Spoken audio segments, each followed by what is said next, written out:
Buenas tardes, profe. ¿Cuál altura? Si ni siquiera es altura ahí. Eso es. Buenos días. ¿Me escuchan bien en Puerto Berrío?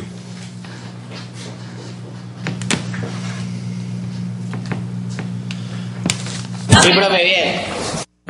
Bueno, entonces vamos a empezar, o más bien a continuar pues con lo que dejamos la vez pasada. En la clase anterior, el miércoles pasado, se introdujo el tema de electricidad. Recuerden que se hablaron de varias cosas. Se empezó pues introduciendo lo que es la carga eléctrica. Dijimos entonces que la carga eléctrica, al igual que la masa, es una propiedad de la materia y que podemos encontrar dos tipos de carga eléctrica a diferencia de la masa, que es una sola. Nosotros estamos hablando pues de cantidades escalares, pero cuando hablamos de carga eléctrica podemos encontrar lo que son cargas positivas y cargas negativas, aunque esos son pues denominaciones que se establecieron arbitrariamente. Se dijo que las interacciones eléctricas, a diferencia de la interacción gravitacional, pueden ser tanto atractivas como repulsivas, y eso es dependiendo del tipo de carga eléctrica del cual se esté hablando. Recuerden que se mencionó que las cargas positivas, o más bien en forma general, cargas que tengan el mismo signo, ¿qué tipo de interacción van a sufrir?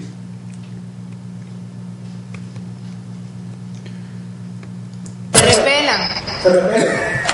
Exacto, se repelen. Y cargas que tengan diferente signo, positiva o negativa, van a sufrir una interacción atractiva.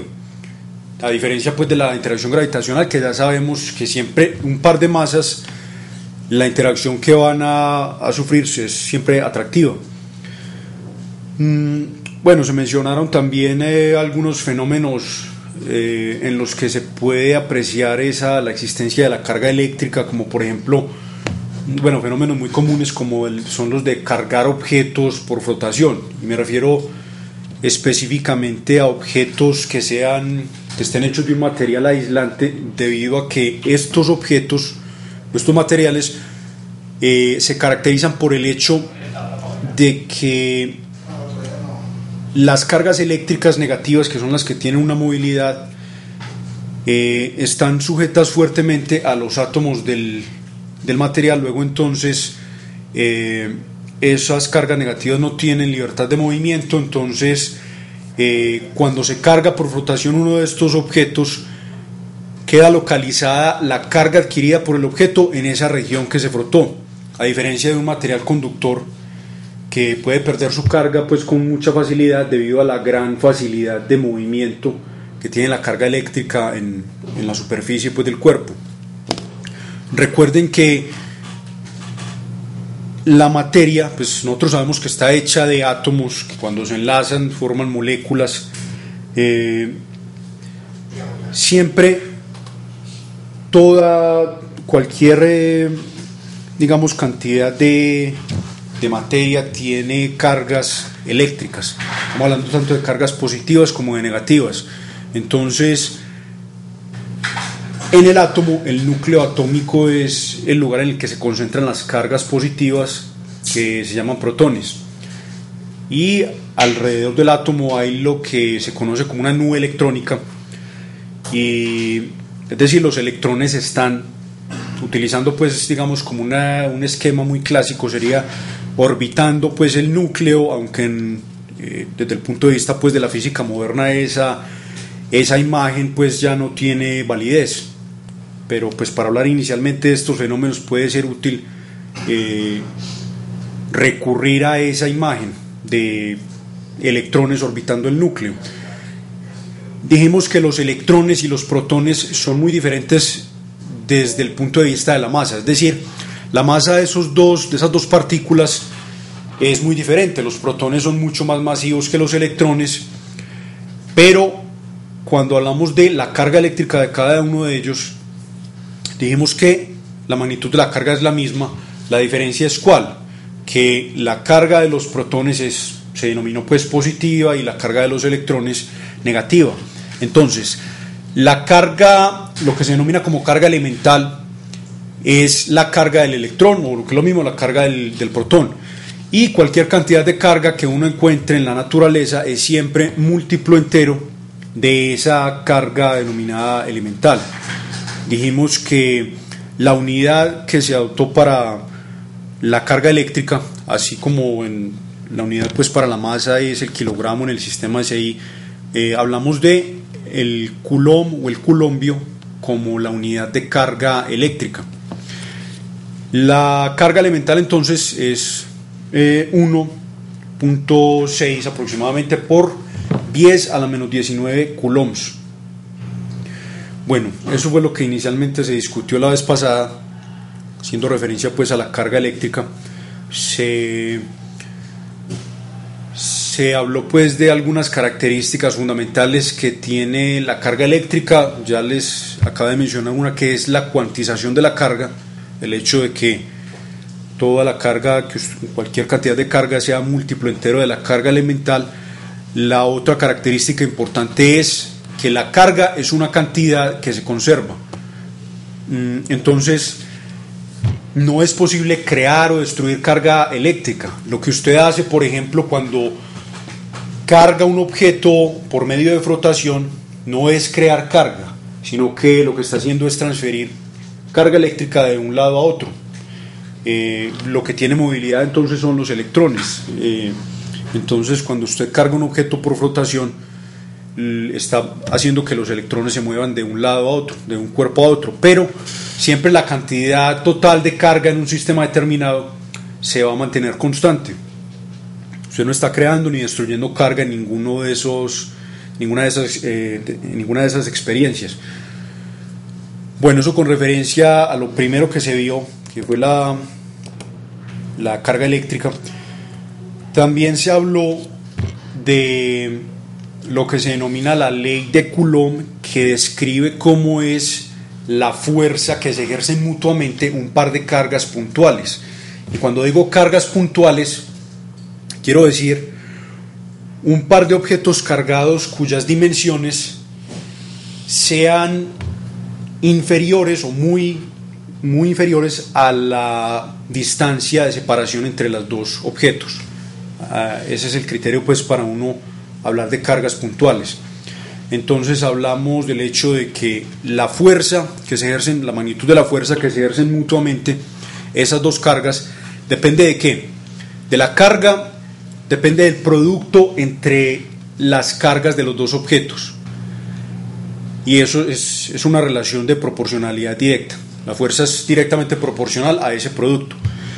Pero también depende de la distancia de separación entre las dos cargas al cuadrado. Y la relación que hay entre fuerza y esa distancia es de proporcionalidad inversa. Entonces esa fuerza se conoce como la ley de Coulomb. Otra cosa que se me olvidaba recordar es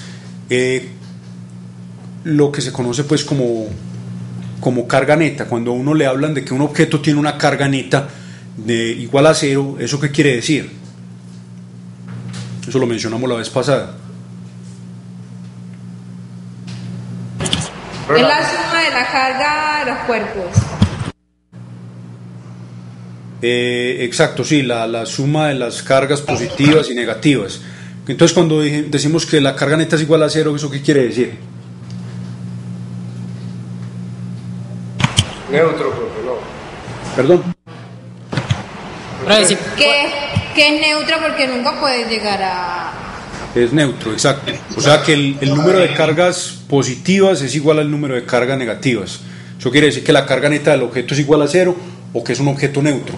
Cuando tenemos un objeto carga, bueno, y recuerden entonces que eso, carga neta igual a cero, o cuando le hablan uno de un objeto descargado, no quiere decir que el objeto no tiene carga eléctrica. Quiere decir que el número de positivas y de negativas es el mismo. Todos los objetos tienen carga eléctrica. Cuando le hablan a uno o le dicen que el objeto está cargado eléctricamente, ya sea positivo o negativo, ya quiere decir entonces que tiene un exceso de cargas positivas o tiene un exceso de cargas negativas. O sea, que el número de cargas negativas, por ejemplo, es mayor al de cargas positivas. En ese caso se dice que el objeto está cargado negativamente. Bueno, se habló también de, como empecé a hablar de lo que se conoce como campo eléctrico. Bueno, creo que se habló pues en alguna, sí se alcanzó a hablar bastante de eso, de la entidad conocida como campo eléctrico, y lo comparamos, bueno, para formarnos la idea del campo eléctrico, inicialmente volvimos al fenómeno gravitacional, recordando que cualquier objeto que tenga masa tiene a su alrededor ¿qué? ¿O le podemos asociar qué? Campo eléctrico, profe. Un campo gravitacional. Estoy hablando de cualquier objeto masivo. El ejemplo más obvio pues es el campo gravitacional de la Tierra, es decir, mientras mayor sea la masa del objeto en cuestión, mayor es el campo gravitacional asociado a ese objeto. Ahora, de igual forma que le asociamos a un objeto masivo un campo gravitacional, a un objeto que tenga carga eléctrica o a cualquier carga eléctrica, por pequeña que sea, le asociamos ya no un campo gravitacional, sino un campo eléctrico.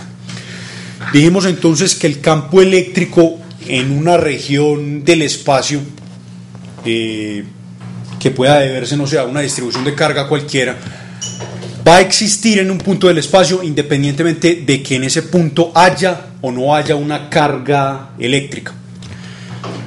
Solamente que uno habla de las denominadas cargas de prueba.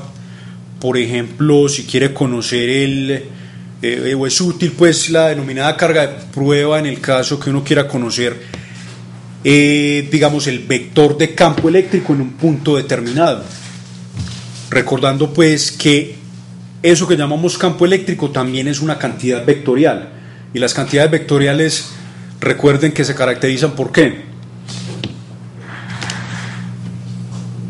Que tienen un sentido y una dirección. Una magnitud y una dirección.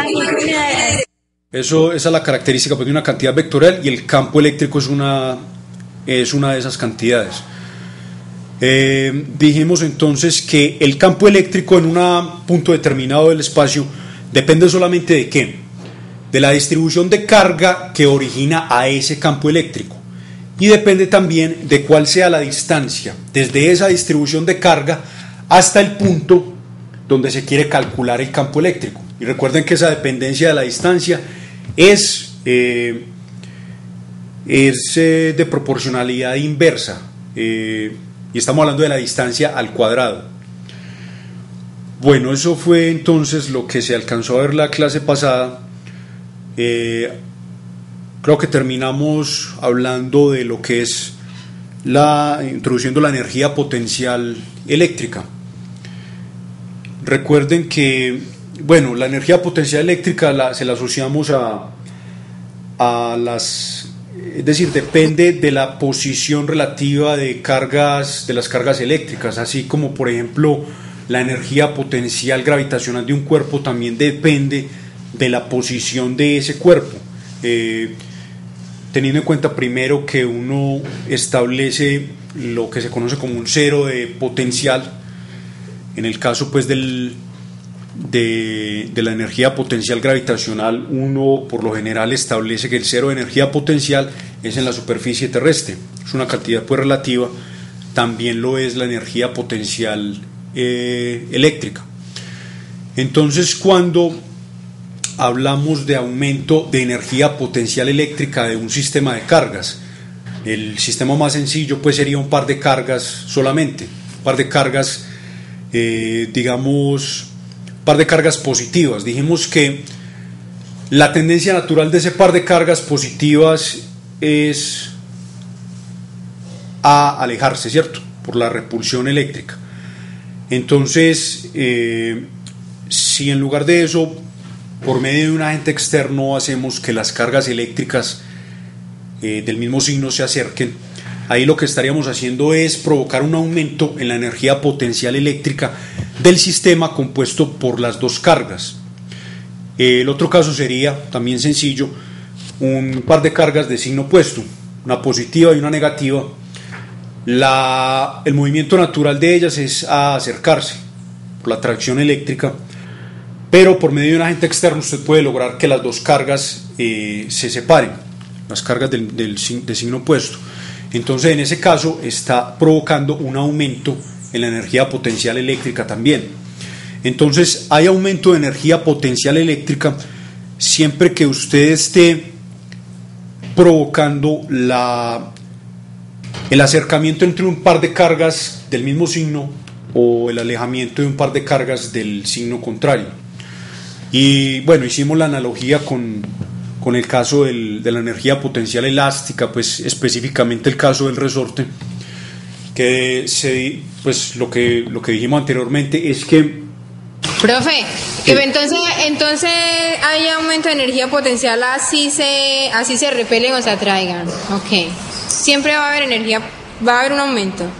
Un aumento de energía potencial siempre que nos opongamos a la tendencia natural de esos dos cuerpos. En el caso de las dos cargas positivas, la tendencia natural de ellas es que separarse, ¿cierto? Pero si usted logra que ellas, o pues que hagan lo contrario, es que se junten, o que se acerquen más bien, hay aumento en la energía potencial del sistema compuesto por las dos cargas. Entonces, haciendo la analogía con el caso del resorte, la tendencia natural del resorte, es decir, cuando no haya fuerzas actuando sobre él, es que tenga una longitud de equilibrio, una longitud natural. Pero si usted llega y al resorte, por medio de una fuerza, pues lo estira, ¿qué está haciendo ahí? Está aumentando la energía potencial elástica de ese resorte. Es decir, se está usted oponiendo a la tendencia natural del resorte, que es permanecer en su estado de equilibrio. Y eso ocurre, pues, ya sea que usted lo esté estirando o lo esté comprimiendo. En esos casos, entonces, en los que nos oponemos a la tendencia natural de las cosas, estamos pues basándonos en ese par de ejemplos, estamos aumentando la energía potencial del sistema en cuestión. En ambos casos, pues, lo que necesitamos es hacer trabajo para poder oponernos a esa tendencia natural del sistema, ¿cierto? Tanto en el caso del resorte como en el caso del par de cargas eléctricas. Bueno, obviamente, si estamos hablando de energía potencial eléctrica, las unidades de esta en el sistema internacional, ¿cuáles deben ser?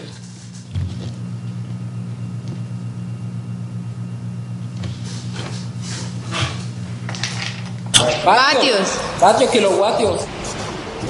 No. Vatios. Recuerden que vatio se está refiriendo, la unidad de vatio se refiere a esa otra cantidad, que es que hablamos sí, que ya la vimos. Pero y el coulomb no es para medir la Columbo. La potencia es la unidad, la cantidad a la cual se le asigna esa unidad, vatios, que recuerden que es unidad energía por unidad de tiempo, o sea que estamos hablando de julio sobre segundo. Julio sobre segundo es lo que se conoce como vatio. Pero si hablamos de energía, la unidad de la energía potencial eléctrica o cualquier otro tipo de energía, estamos hablando es de julios. Bueno, vamos entonces a continuar con la presentación. Más o menos habíamos llegado. Vamos a pasar aquí. Profe. Sí, dígame. ¿Cuándo monta las notas del examen? ¿Las que, perdón? Las notas. Sí, señor, del examen. Al grupo de Caucasia las notas las pongo ahora, porque los de Puerto de Río todavía no me han llegado. Ahora en la tarde les pongo las notas de Profe, ya están calificados. Le fue mal, muchachos. los de Caucasia, los de Puerto de Río no los tengo todavía. Y en general, ¿cómo lo pueden? Disculpen un momento, yo cuadro aquí primero la.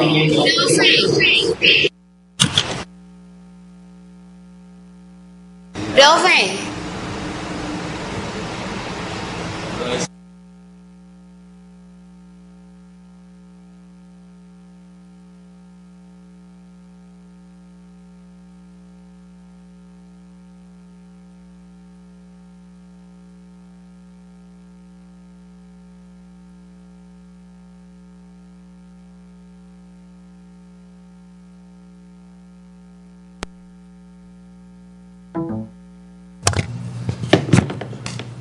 Bueno, ahí ya deben ver entonces la presentación. Tenía el mismo promedio. Profe, Sí, y en general, ¿cómo lo ven en el parcial? pues les fue mejor que los dos anteriores.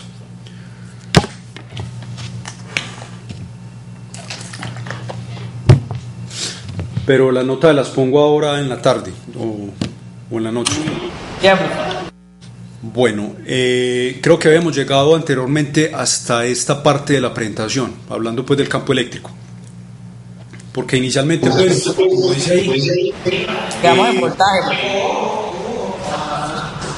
Voltaje o sumamente, sí, creo que es la que sigue. Está, bueno, en fin, más o menos alrededor de este punto habíamos dejado. Entonces, habíamos dicho que inicialmente, pues, nos referimos a la interacción entre cargas sin discutir la presencia de campo eléctrico. Luego nos referimos al campo eléctrico como un intermediario para la interacción entre las dos cargas. Es decir, cuando tenemos dos cargas interactuando, cada una de ellas va a tener un campo eléctrico. Entonces, el campo eléctrico de la carga 1 va a afectar a la carga 2. Es decir, la carga 2 va a ser sometida a una fuerza. Pero el campo eléctrico de la carga 2 a su vez afecta a la carga 1, ejerciendo pues una fuerza sobre el mismo. Recuerden, voy a pasar aquí al papel para recordar algo también que vimos la vez pasada, y es que volviendo al caso gravitacional, recuerden que cuando una masa cualquiera se sitúa en un campo gravitacional, teniendo en cuenta pues que estemos hablando de una masa muy pequeña, cuyo campo gravitacional sea pues obviamente muy pequeño, la fuerza ejercida o la fuerza experimentada más bien por esa masa en ese campo es la siguiente. Tenemos la masa de ese objeto multiplicado por ¿qué? Por el campo gravitacional en el cual está sumergido ese objeto. El ejemplo pues más claro de esto es cualquier objeto que esté cerca de la superficie terrestre. Esta es la fuerza entonces que experimenta. Ya sabemos que esta fuerza se conoce como peso, en términos pues muy sencillos. Pero al igual que se presenta este caso en la situación pues gravitacional, en el caso eléctrico, si una carga eléctrica está sumergida en un campo eléctrico, teniendo en cuenta que la carga eléctrica en cuestión sea muy pequeña en comparación con la carga eléctrica que origina al campo eléctrico en la cual está sumergida, entonces esa carga eléctrica experimenta una fuerza que está dada por esta expresión, donde esta es la carga en cuestión y este es el campo eléctrico en el cual está sumergida esta carga. Esta es entonces la fuerza eléctrica.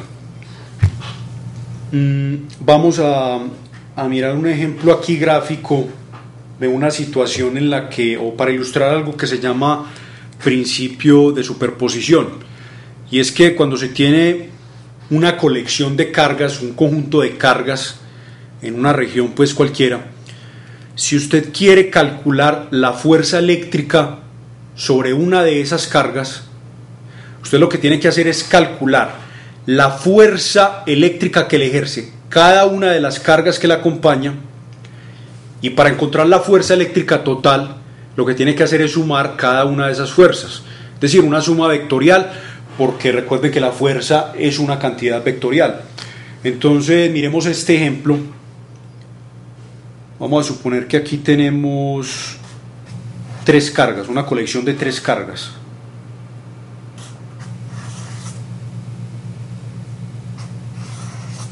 Tenemos dos cargas positivas y tenemos una carga negativa. Bueno, entonces, a ver, vamos a dibujarlo en otra hoja para que nos quede más claro. Vamos a situar el par de cargas positivas acá y esta es la carga negativa. Entonces tenemos la carga 1, la carga 2 y la carga 3.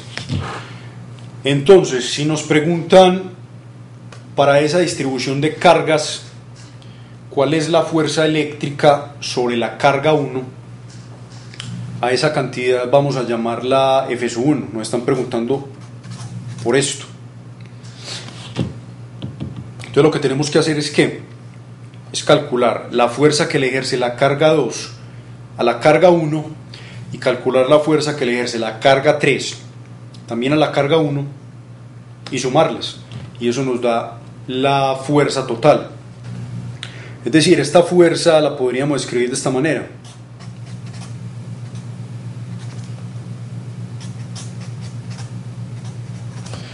esto lo podríamos leer de la siguiente manera. Este vector sería la fuerza que le ejerce a la carga 1 la carga 2, y este otro término sería la fuerza que le ejerce a la carga 1 la carga 3. Ahora, gráficamente, ¿cómo encontramos esa fuerza? Dibujemos primero el vector fuerza asociado a esta fuerza, la fuerza que le ejerce a 1 la carga 2.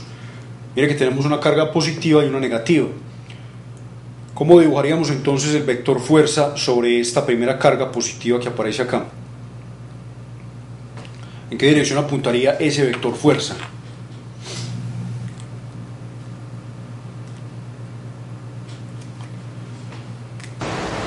Profe, hay una fuerza de atracción, entonces de 1 hacia 2 y de 2 a 1. Exacto. Entonces la fuerza que le ejerce 2 a 1 estaría en esta dirección, es de atracción. Esta sería, pues la podríamos, le podemos poner el rótulo.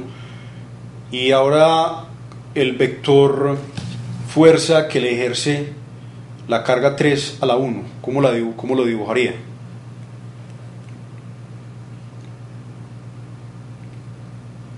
De las tres. Dios. Se repelen. Se repelen, entonces tendría que ser hacia abajo. Este entonces sería el vector fuerza, sería este de acá, ¿cierto? 1, sub 1, 3, la que le ejerce el 3 a la 1. Entonces, ¿cuál sería el vector fuerza total? Es decir, este que bauticé F sub 1, sería la suma de estas dos cosas. Pues ahí gráficamente, ¿cómo haríamos esa suma vectorial ahí? Suma de vectores total. Ahí completamos el paralelogramo y la fuerza resultante entonces sería esta de acá. Este sería entonces la fuerza ejercida sobre la carga 1 debido a la presencia de las otras dos. Ahí entonces aplicamos lo que se conoce como el principio de superposición. Ahora hagamos lo mismo, pero para esta segunda carga, la carga negativa. Hagámoslo gráficamente. ¿Hacia dónde apuntaría el vector fuerza que le ejerce la carga 1 a la carga 2? Entonces, en esta dirección. Aquí lo dibujo pues más pequeño para que no quede pues ahí montado sobre el otro vector. Este entonces sería la fuerza que le ejerce la positiva a la negativa. Estoy hablando de la carga 1. ¿Y cuál sería la fuerza que le ejerce esta de acá a la 2? Igual, sería atractiva, o sea que estaría dirigida, vamos a trazar esta línea de acá, estaría sobre esta línea, ¿cierto? Ahora, la fuerza entonces total sobre esta carga negativa sería la suma vectorial de estas dos fuerzas. O sea que aquí pues la completación del paralelogramo sería más o menos de esta manera. Este vector entonces que acabé de trazar sería la fuerza total sobre esta carga negativa debido a la presencia de las otras dos cargas. Y hagamos lo mismo para esta tercera. Dibujemos primero el vector fuerza debido a esta primera. Vector fuerza sobre esta, obviamente. ¿Hacia dónde apuntaría? hacia arriba. Hacia arriba. Exacto.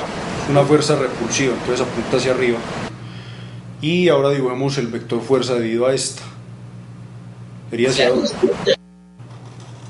Sería en esta dirección, ¿cierto? Entonces el vector resultante, obviamente, sería algo como esto. Ahí entonces se ilustró el llamado principio de superposición. A ver, miremos un ejemplo parecido, pero ya utilizando el vector de campo eléctrico.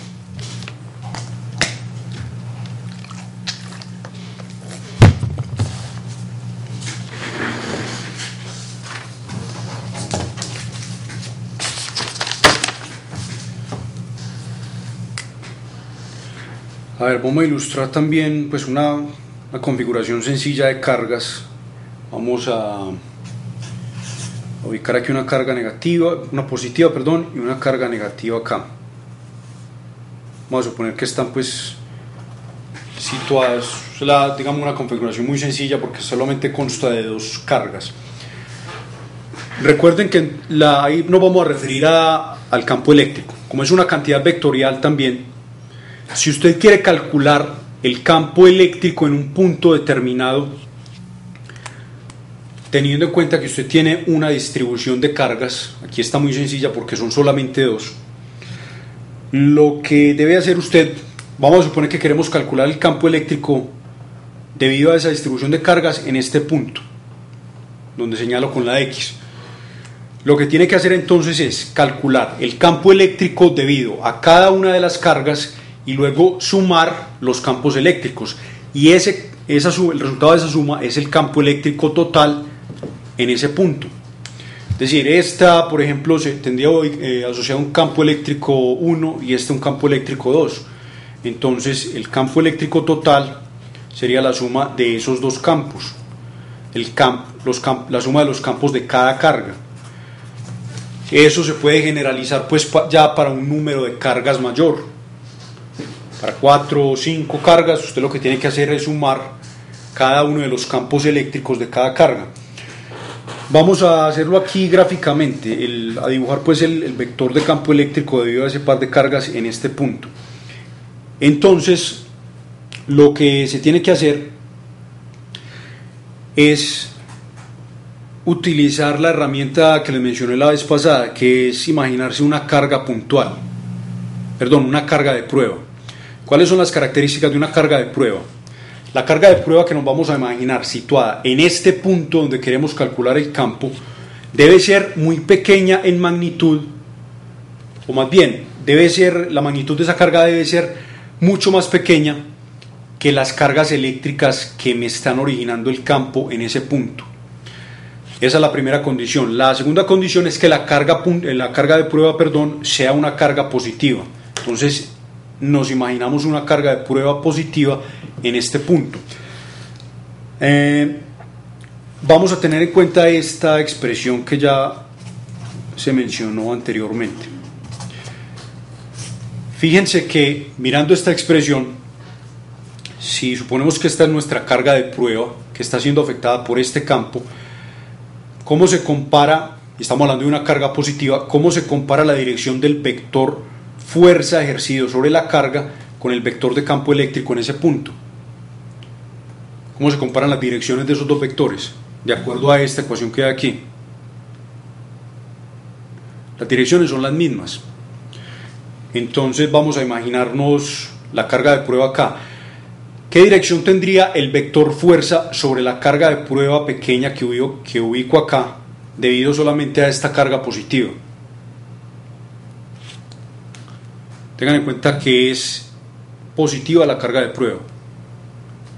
Entonces, ¿qué dirección tendría el vector fuerza? Hacia afuera. Se repele. Exacto, haría una repulsión, o sea que el vector fuerza apuntaría en esta dirección. Y mirando esta ecuación, el vector fuerza tiene la misma dirección de ¿quién? Del vector campo eléctrico. Luego entonces el campo eléctrico apuntaría en esa dirección. Vamos a bautizar a este vector S1, si esta es la carga 1 y esta es la carga 2. Ahora hagamos lo mismo para teniendo en cuenta la segunda carga. Se atraería. Habría una atracción eléctrica entre la carga de prueba y la carga 2, o sea que apuntaría ese vector fuerza en esta dirección, pero el vector fuerza debido a esta ecuación tiene la misma dirección del campo. Luego entonces el campo eléctrico debido a 2 apunta también en esa dirección. Ahora, el vector de campo resultante entonces ¿cuál? Simplemente la suma de estos dos vectores, o sea que tendríamos algo así como esto. Este sería entonces el vector de campo eléctrico en este punto debido a esta distribución de cargas eléctricas. Y se hace lo mismo pues si se tienen más cargas eléctricas. Sí. Profe, la suma de esos dos vectores no es unir las dos flechitas. ¿O es igual? Recuerden que para sumar dos vectores usted los puede ubicar con un mismo origen y lo que hace es completar el paralelogramo. La diagonal de ese paralelogramo es el vector resultante. También lo puede hacer con el otro método, que es unir la cabeza del primer vector con la cola del segundo. La unión de la cola del primer vector con la cabeza del segundo es el vector resultante. Mire que No, es que cuando son los mismos tienen vectores. valores los vectores, cuando los vectores tienen valores, resulta más simple hacer la suma de los vectores con el segundo ejemplo que terminar. Pero está hablando de del método gráfico, ¿o qué? Porque hay dos métodos gráficos que los acaba de mencionar acá para sumar vectores. ¿O a qué se refiere? ¿Cuando le dan a usted la magnitud del vector, por ejemplo, o qué? Sí, profe, es que cuando los vectores tienen magnitud resulta más simple la suma en uniendo los vectores del segundo ejemplo. Bueno, no como lo hizo en la figura inicial, sino en el segundo. Pero usted llega al mismo resultado independientemente del método que utilice. Mire que este vector que se obtuvo acá es igual a este vector que se obtuvo utilizando el segundo método. Independientemente del método, el vector resultante va a ser el mismo. Usted ya pues elige cuál de los dos, con cuál de los dos pues se siente más cómodo haciendo el procedimiento. Ya otra cosa pues sería que nos estuvieran dando específicamente los valores de por ejemplo, las componentes, digamos, rectangulares de los vectores. Claro que eso no lo vimos acá pues en principio. Ahí ya habría pues que hacer un análisis no gráfico sino analítico de la situación. Bueno, eso entonces con respecto a la parte de campo eléctrico. Vamos a pasar entonces o a volver a la presentación para hablar ahora sí de lo que es el potencial eléctrico. Para hablar de potencial eléctrico es necesario hablar primero entonces de lo que es energía potencial eléctrica, que ya la mencionamos. La energía potencial eléctrica por unidad de carga es la forma de definir lo que se conoce como potencial eléctrico. Les voy a mostrar aquí la forma de denotar cada una de esas cantidades o las formas pues usuales de hacerlo. Cuando nos hablan de energía potencial eléctrica, muchas veces esa cantidad se denota con una letra U mayúscula y algunas veces se le pone el subíndice E para referirse pues al caso eléctrico.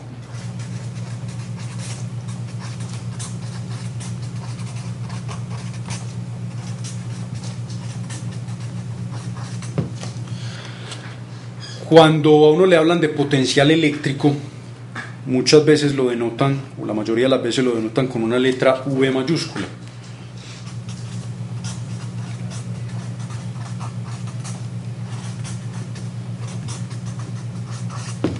Y la forma de definir este potencial eléctrico es la siguiente. Potencial eléctrico se define como energía potencial eléctrica por unidad de carga. De forma pues matemática lo ponemos de esta manera. Esta es la energía potencial eléctrica y esto es carga eléctrica.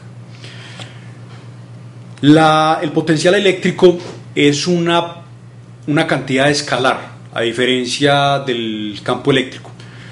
¿Qué quiere decir que sea escalar entonces? Que solamente lo determinamos o lo especificamos como estamos hablando pues de su magnitud. No es una cantidad que tenga dirección. Se dice que el potencial eléctrico entonces es una propiedad escalar de un campo eléctrico. En una región donde tengamos un campo eléctrico debido a una distribución de carga, va a existir en cada punto pues de esa región se va a tener un potencial eléctrico. se va a tener potencial eléctrico independientemente de que en la región haya o no haya cargas. Es lo mismo que con el campo eléctrico. El campo eléctrico en una región existe independientemente de que en esa región haya o no haya cargas. Y ahí no nos estamos refiriendo pues a la distribución de cargas que dé origen al campo. ¿Cuáles son las unidades entonces de esta cantidad llamada potencial eléctrico en el sistema internacional?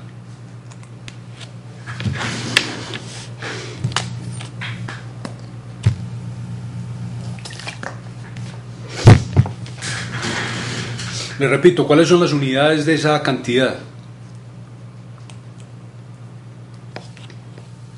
De acuerdo pues a lo que ven ustedes acá, la forma de definirlo.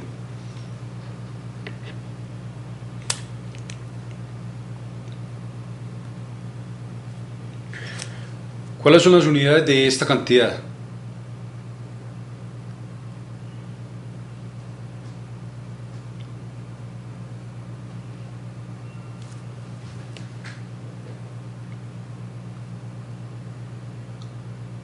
¿Qué me dicen entonces?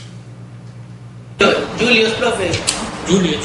Julius, ¿y cuáles son las unidades de esta cantidad que está en el denominador? Las unidades de la carga eléctrica, recuerden que es el coulomb. Entonces, en el sistema internacional de unidades tenemos julios sobre coulomb, que se representa con una letra C mayúscula.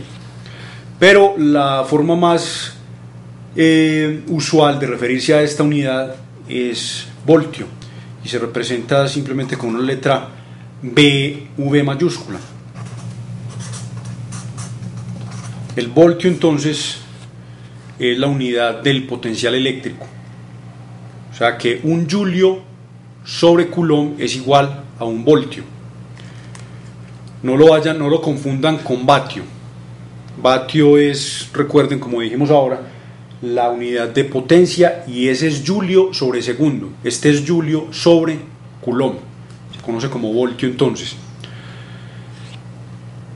Bueno, entonces tenemos esa cantidad que es el potencial eléctrico, y es una cantidad que se utiliza mucho más que la misma energía potencial eléctrica. El potencial eléctrico es más útil, por ejemplo, cuando se analizan problemas de circuitos, que vamos a ver pues la clase que viene, aunque es una cantidad pues que es bastante abstracta.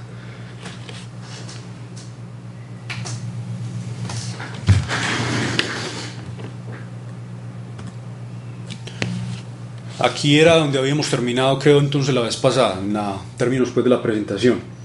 Ahí nos hablan de lo que se conoce como voltaje.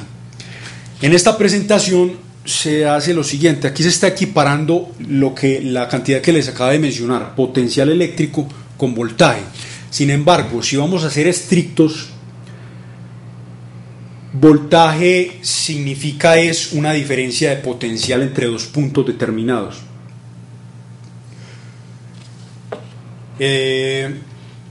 Potencial eléctrico y el voltaje es la cantidad, digamos, más útil o la más utilizada en lugar del mismo potencial eléctrico. Cuando hablamos de potencial eléctrico nos estamos refiriendo al potencial eléctrico en un punto determinado. Cuando hablamos de voltaje estamos hablando de la diferencia que hay entre los potenciales eléctricos de un par de puntos determinados en una región pues donde exista, por ejemplo, un campo eléctrico.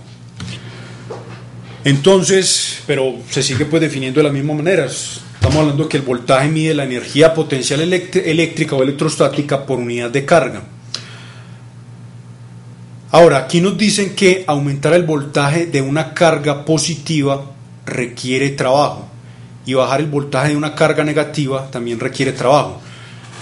Miremos algo que también se mencionó la vez pasada para poder explicar eso que nos están diciendo ahí. Aumentar el voltaje de una carga positiva requiere trabajo.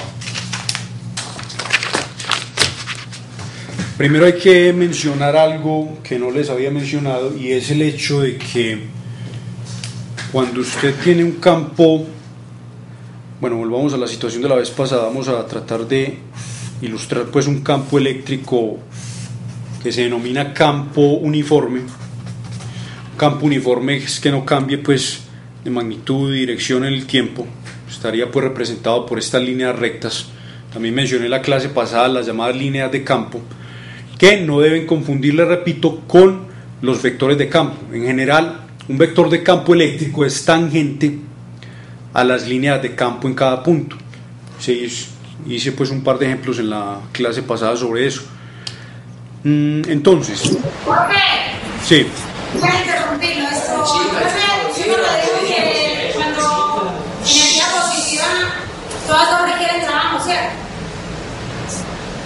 Cuando, perdón, no le entendí bien la pregunta, ¿me puede repetir? Cuando se aumenta el voltaje de energía potencial positiva o negativa, para las dos cosas trabaja. Pero es que la una es aumentar la positiva y la otra es bajar la negativa. Todo requiere. Sí, a eso me voy a referir acá, a lo que se menciona en la diapositiva, que es aumentar voltaje de carga positiva o disminuir el voltaje de carga negativa. Miremos el caso de una carga positiva sumergida pues en ese campo eléctrico, que no tenga pues otra influencia adicional fuera de la del campo. Usted la suelta ahí, y hacia dónde acelera esa carga positiva.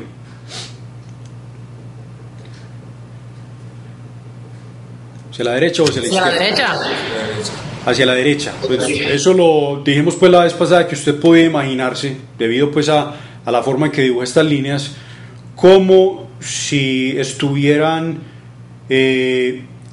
llegando a una distribución de carga negativa en este lado, o como si estuvieran partiendo de una distribución de carga positiva en este lado.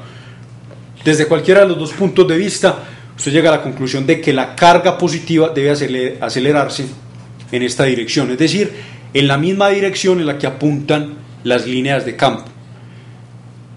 Eso es el movimiento pues natural de esa carga positiva.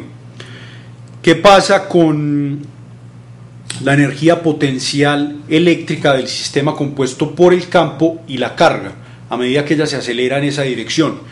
Esa energía potencial eléctrica disminuye, pero se va transformando ¿en qué? En energía cinética. Ahora, lo contrario, ¿qué pasa si usted, por medio de un agente externo cualquiera, obliga a esta carga positiva a moverse en la dirección contraria a las líneas de campo? ¿Qué pasa con la energía potencial eléctrica en ese caso? Aumenta. La cinética disminuye. Usted necesita trabajo para lograr ese aumento. Ahí estamos hablando de la energía potencial eléctrica.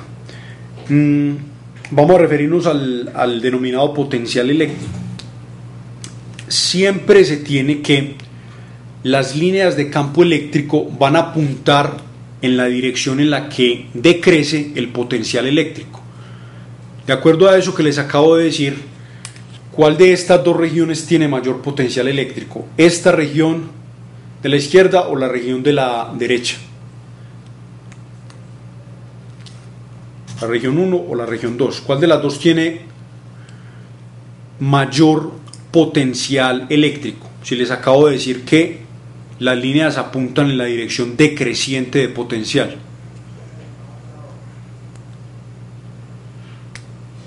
La 1.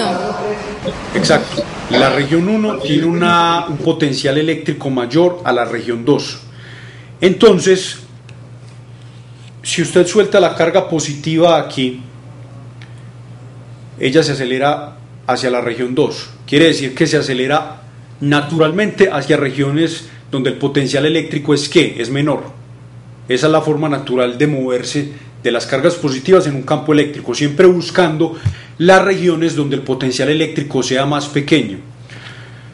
¿Qué pasa entonces, de nuevo, para volver al agente externo que les mencioné ahora? Si usted obliga a mover la carga eléctrica positiva en esta dirección, hacia la izquierda, si usted la obliga a moverse en esa dirección, usted necesita hacer trabajo sobre la carga, ¿cierto? ¿Estamos de acuerdo? ¿Cuál es el resultado entonces de que usted obligue a la carga a moverse en esa dirección? Que el potencial eléctrico aumente o disminuya. Aumente. que aumente porque estar obligándola a moverse hacia la región de potencial eléctrico más grande.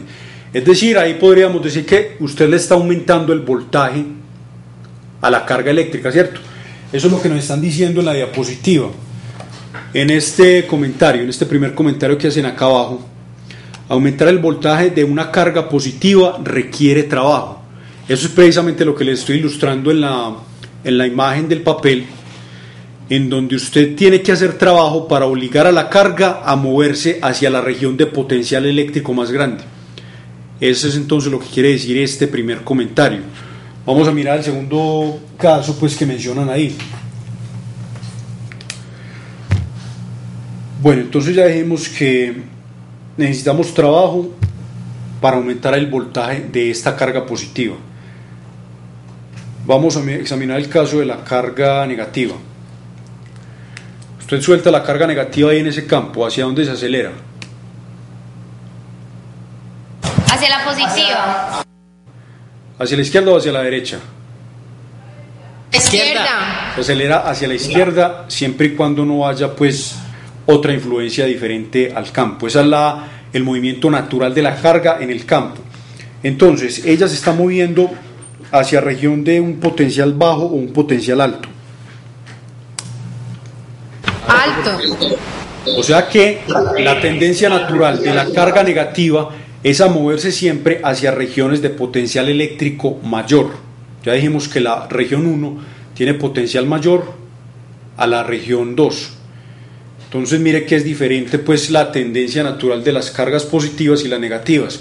Mientras que la tendencia natural de la carga positiva es moverse hacia regiones de potencial bajo, la tendencia natural de la carga negativa es moverse hacia regiones de potencial alto.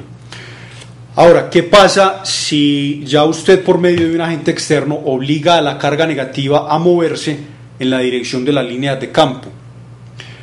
Primero miremos desde el punto de vista de energía potencial. ¿Qué pasa con la energía potencial eléctrica en ese caso? Aumenta. No, disminuye. ¿Por qué disminuye? Recuerden que no es lo mismo potencial eléctrico que energía potencial eléctrica. Aumenta, bro. Aumenta la energía potencial eléctrica, ¿cierto? Si la obligamos a moverse en esta dirección. Pero estamos disminuyendo el potencial eléctrico.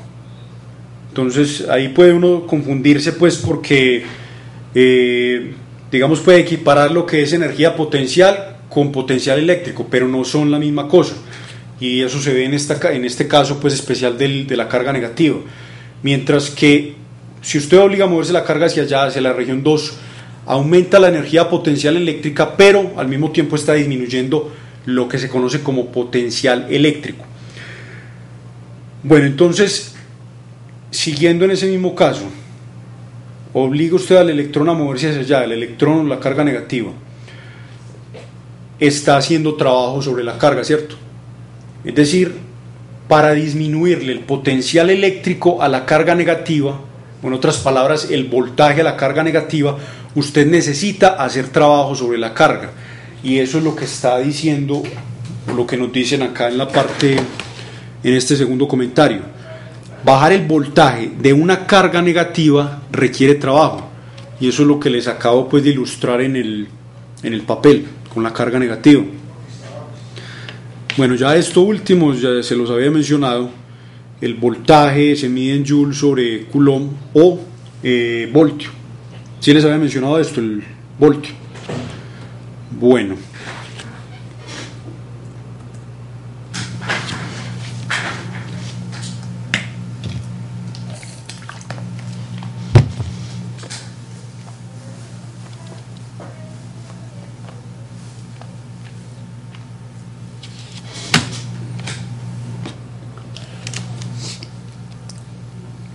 Bueno, estas son características de los conductores, específicamente los metales, cuando se está hablando de que tienen un exceso de carga, es decir, cuando estamos hablando de metales cargados.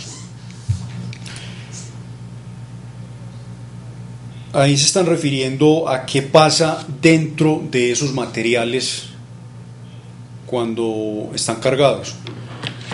Si Supongamos que se tiene un exceso de carga positiva, por ejemplo, en un conductor. Si se tiene un exceso de carga positiva, entonces lo que se tiene es una repulsión mutua entre cada una de esas cargas, ¿cierto? Es decir, las cargas van a tender a moverse lejos unas de otras. Entonces, por eso se van a situar en la superficie del conductor. Estoy refiriendo a las cargas.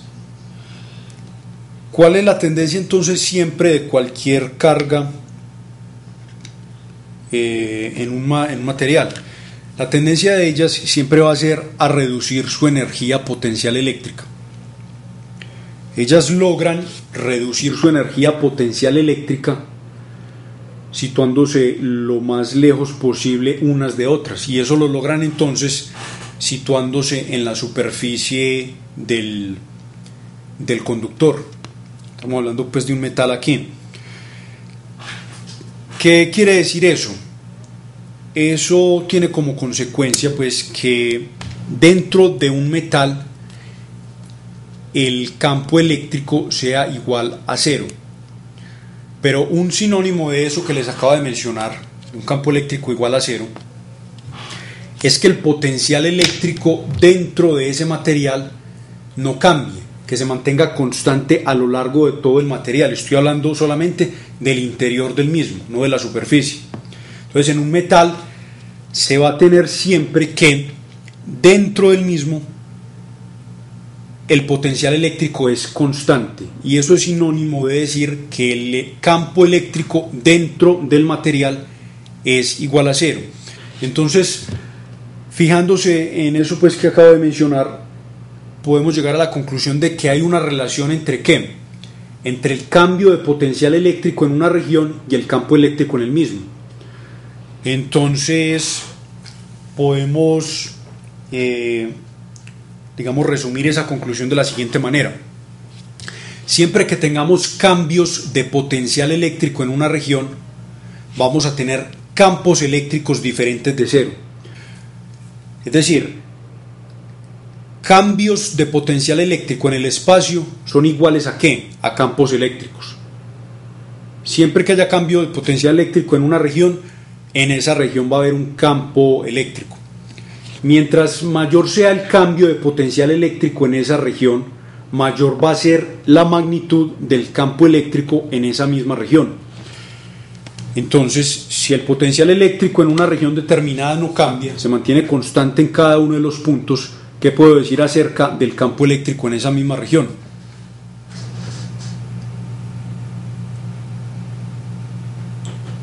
¿Es igual a qué? Igual a cero, no. Es igual a cero, porque no hay cambio de potencial. Entonces, si a uno le hablan de que en un punto, una región determinada, el campo eléctrico es igual a cero, ¿qué conclusión puede sacar uno acerca del potencial eléctrico en esa misma región? Que es la conclusión pues, a la que uno puede llegar inmediatamente es que es constante, no cambia. Podría uno estar tentado a decir de que si tenemos campo eléctrico igual a cero, el potencial eléctrico necesariamente debe ser igual a cero. Puede ser ese el caso, pero no necesariamente. Se puede tener un potencial eléctrico diferente de cero, pero que no cambie en el espacio. Cero, el potencial eléctrico cero sería pues como un caso especial. Bueno, lo otro que mencionan aquí es ya no dentro del metal o del conductor en general, sino afuera del mismo. Afuera de un conductor, estamos hablando de un conductor cargado, ya el potencial eléctrico no es constante como si lo es adentro del mismo. El potencial eléctrico afuera de un conductor sí cambia de un punto a otro. Luego entonces sí tenemos un voltaje diferente de cero. Estrictamente hablando, el voltaje es la diferencia de potencial. Entonces, si ese potencial varía, ¿qué podemos decir acerca del campo eléctrico afuera de los metales, de un metal cargado? Varía. Mayor a cero. El potencial eléctrico varía. ¿Qué podemos decir entonces acerca del campo eléctrico? Que es diferente de cero, a diferencia de lo que sucede adentro del conductor. No sé si alcanzarán a ver ahí en la parte inferior de la pantalla, lo que dice, el último pues comentario que se hace es que existen campos eléctricos, refiriéndose pues a la región de afuera del metal.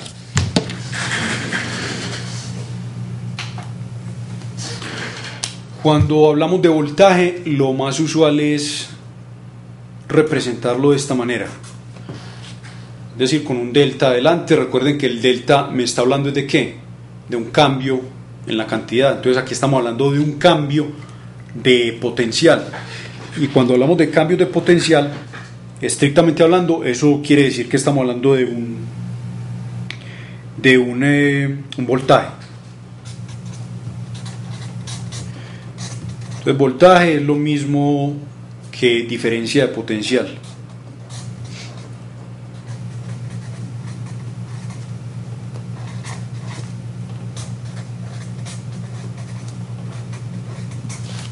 Entonces uno puede hablar en términos de diferencia de potencial y relacionarla con la cantidad llamada energía potencial. Recuerden que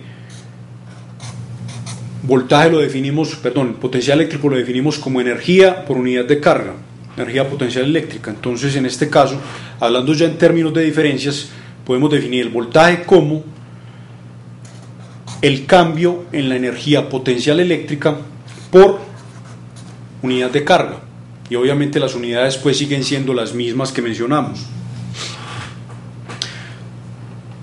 Entonces el cambio en la energía potencial lo podemos escribir entonces manipulando esta ecuación, despejando pues ese delta de U de esta manera. Es decir, es posible hablar en términos de diferencias de esas cantidades, ya no hablar de los valores de esas cantidades en puntos específicos, sino hablar de las diferencias de esas cantidades entre un par de puntos. Por ejemplo, bueno, si a uno le hablan de la diferencia de potencial entre un par de puntos B y A, lo que quiere decir esto es lo siguiente: le están hablando aquí de la diferencia de potencial entre B y A. Esto es el potencial eléctrico en el punto B menos el potencial eléctrico en el punto A, y esto entonces es lo que se conoce como voltaje. Cuando el potencial eléctrico es constante, entonces lógicamente esta diferencia va a ser igual a ¿qué? Va a ser igual a cero. Cuando sea ese el caso, cuando no haya cambio pues de potencial, el campo eléctrico en la región pues de la cual se esté hablando debe ser igual a cero, que es lo que se menciona pues en la diapositiva anterior.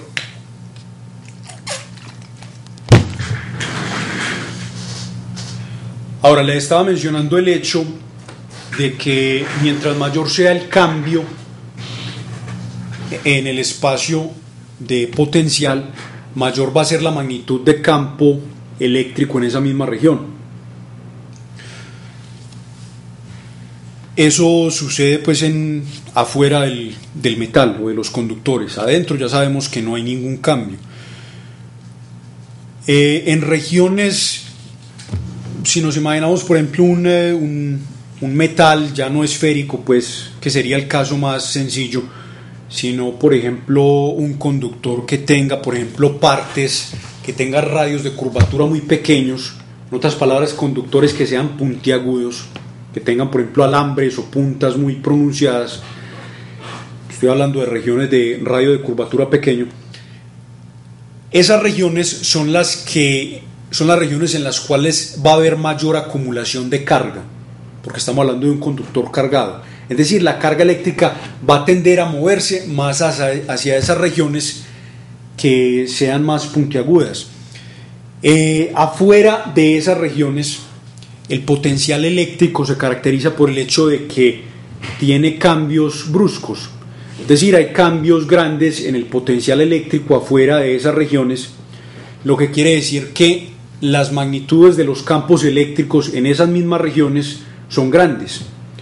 Hay una gran magnitud de campo eléctrico entonces en esas regiones, La consecuencia entonces es que se puede presentar lo que se conoce como ionización del aire. Eso también lo mencioné en la clase pasada, haciendo referencia a la caída de un rayo. Bueno, en la caída de un rayo lo que se tiene es que hay una nube cuya parte inferior se va a cargar negativamente, es decir, tiene un exceso de carga negativa, y la parte superior de la misma tiene un exceso de carga positiva. Pues vamos a hacer aquí el diagrama para que quede pues un poco más claro. Supongamos que tenemos una nube pues de tormenta y esta es la superficie de la Tierra. Entonces lo que les estoy diciendo es que la parte inferior de la nube va a adquirir un exceso de carga negativa. Obviamente la parte superior tiene un exceso de carga positiva. Ahora, de acuerdo a, bueno, esto es una cantidad de carga gigantesca, mucho más grande pues de la cantidad de carga que uno puede encontrar en cualquiera de las experiencias de electrostática, pues experimentos de frotación, por ejemplo. Si aquí hay un exceso de carga negativa, ¿ustedes creen que en la superficie de la Tierra, qué tipo de carga se va a acumular? Cero. Exacto, va a haber un exceso de carga positiva en la superficie terrestre. Entonces la tendencia es que esta carga negativa pase a la superficie de la Tierra. Sin embargo, se necesita un camino por medio del cual esas cargas negativas lleguen desde la nube a la Tierra.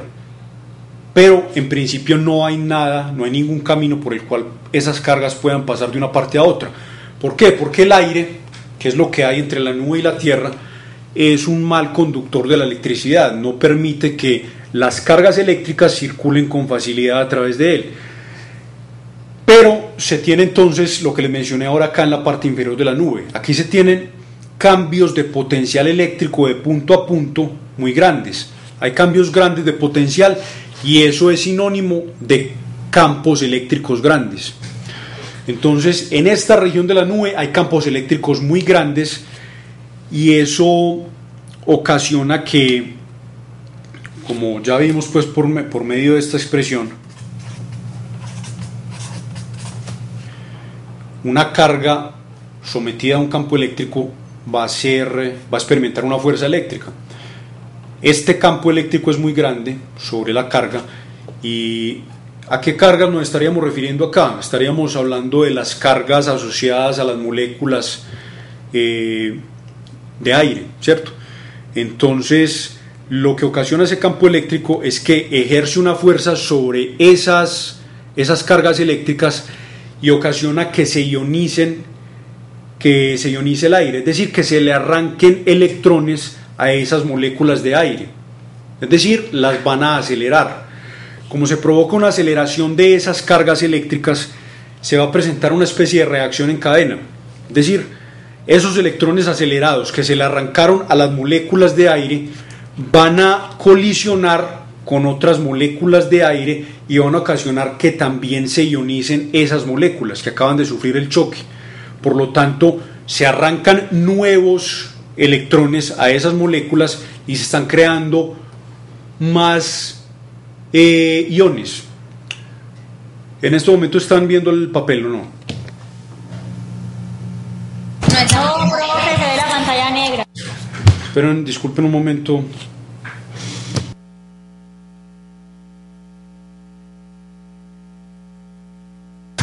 Ahí ya lo deben ver. Sí, señor. Listo. Bueno, entonces les estaba mencionando el hecho de que hay una especie de reacción en cadena que se da inicialmente por el campo eléctrico en cuestión, que es muy grande. Ese campo eléctrico acelera las cargas presentes en las moléculas de aire, creando iones positivos. Entonces, lo que se tiene es aire ionizado. ¿Qué quiere decir aire ionizado? Que las partículas, es decir, que se le ha arrancado electrones a esas moléculas de aire y eso se tiene por todo el camino que hay desde la nube a la Tierra. Es decir, ya se tiene un camino por el cual las cargas negativas pueden moverse hacia la superficie de la Tierra. Es decir, aire en condiciones normales es mal conductor, pero cuando estamos hablando de aire ionizado, que también se conoce como plasma, ese aire ionizado sí es buen conductor. Entonces ahí se le abre el camino a las cargas para que pasen a la Tierra. Eso es pues la reacción en cadena que le estaba mencionando. Ahora, sabemos pues que en la caída de un rayo se tiene pues un resplandor característico. Ya pues para hablar específicamente de lo que sucede ahí, tendríamos que hablar de lo que ocurre en los átomos que forman las moléculas de aire. Debido a esas colisiones permanentes que hay entre los electrones y los átomos presentes en las moléculas, va a haber una excitación en los niveles de energía de los electrones en cada uno de los átomos. Es decir, inicialmente van a tener un nivel de energía determinado, debido a las colisiones van a subir a un nivel de energía más alto, pero ellos no se van a quedar en ese nivel de energía excitado indefinidamente. Eventualmente van a pasar de un nivel de energía excitado nuevamente al nivel de energía desexcitado. Ese proceso de brincar de un nivel alto a un nivel bajo implica una emisión de una partícula que se llama fotón. Ese fotón se traduce en la luz visible que es característica pues del resplandor en un rayo. No solamente vamos a tener un fotón, sino que vamos a tener muchos miles de fotones, y eso explica pues la emisión de luz que asociamos siempre en la caída de un rayo. En la presentación pues se denomina como descarga por efecto corona.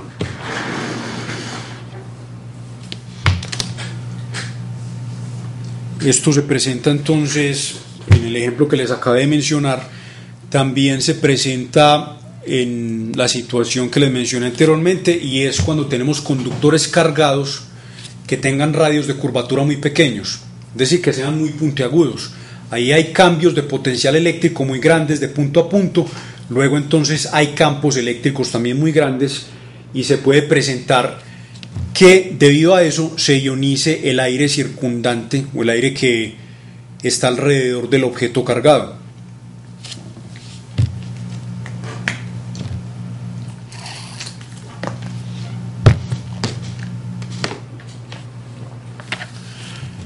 Bueno, entonces nos dicen el voltaje puede variar rápidamente con la posición. Luego entonces el campo eléctrico es muy fuerte y puede empujar las cargas hacia las moléculas de aire que pasen cerca. Ahí es donde se da pues esa reacción en cadena que les mencioné anteriormente, y se denomina entonces ese proceso de ionizar el aire como descarga por efecto corona. El ejemplo que les mencioné del rayo es un ejemplo pues a muy grande escala. Sin embargo, se puede presentar a menor escala en aplicaciones, por ejemplo, en el proceso de fotocopiado ha involucrado una descarga por efecto corona. Lo que se hace en una fotocopiadora es que el papel, inicialmente en el papel, la superficie sobre la que se coloca el papel se carga utilizando un alambre, es decir, un objeto muy delgado, y que ocasiona pues la ionización del aire alrededor del mismo.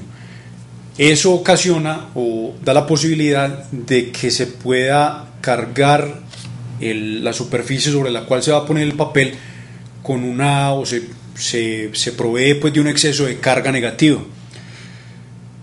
Y también se da pues a efectos de mucha menor escala también, como por ejemplo cuando, no sé, usted se levanta de una silla de plástico y toca a otra persona, usted muchas veces siente la descarga que se presenta. Usted inclusive puede escuchar el chispazo, digamos, por llamarlo de alguna manera. Ahí lo que se presenta es una ionización del aire, es decir, se presenta pues hay cambios de potencial eléctrico grande, luego entonces hay campo eléctrico grande y se da la ionización, y se explica pues de esa manera el chispazo que se presenta. Profesor, ¿no tiene nada que ver con la humedad?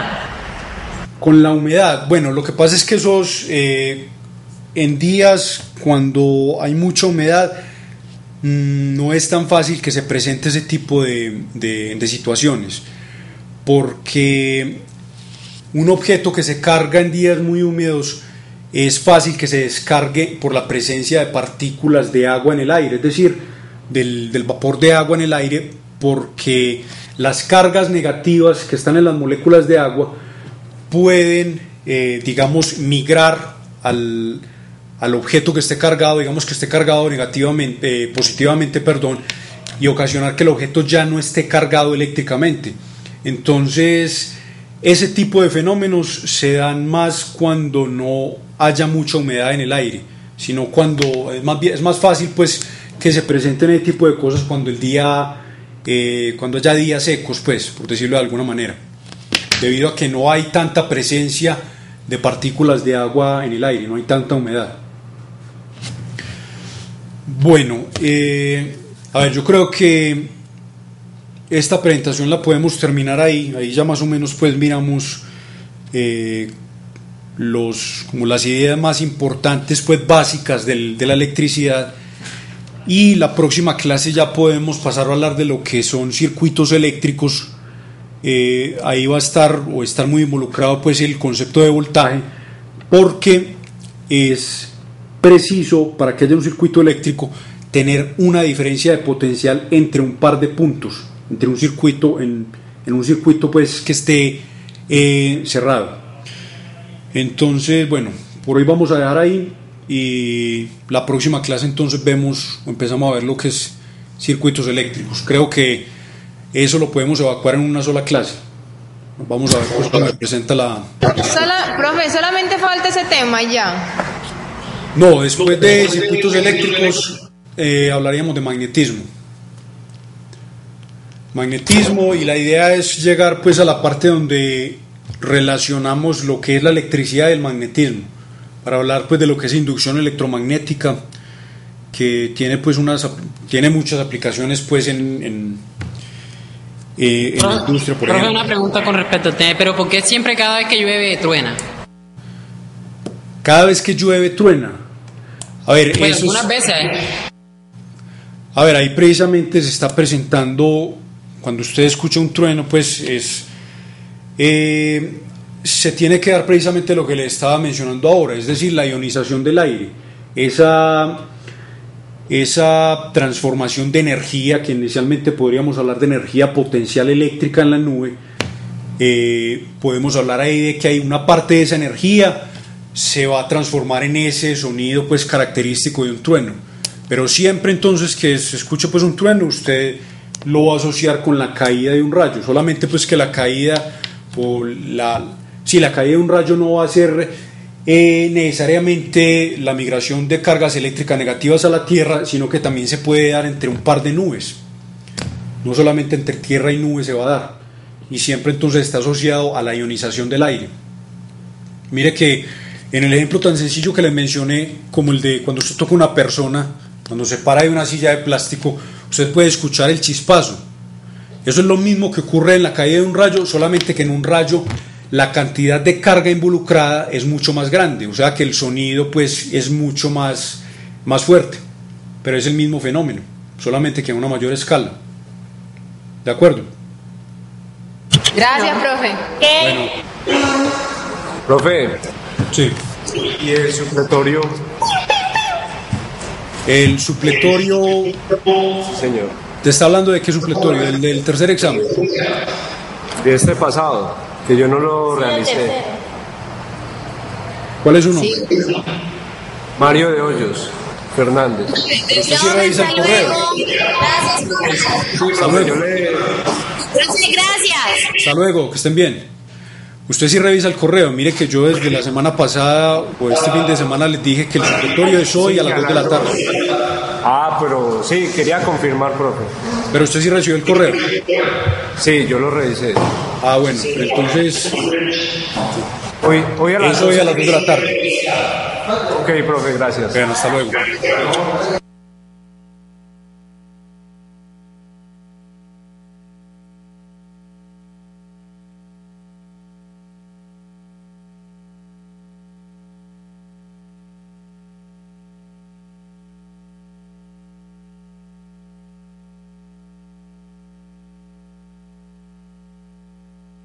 Profe, buenas tardes.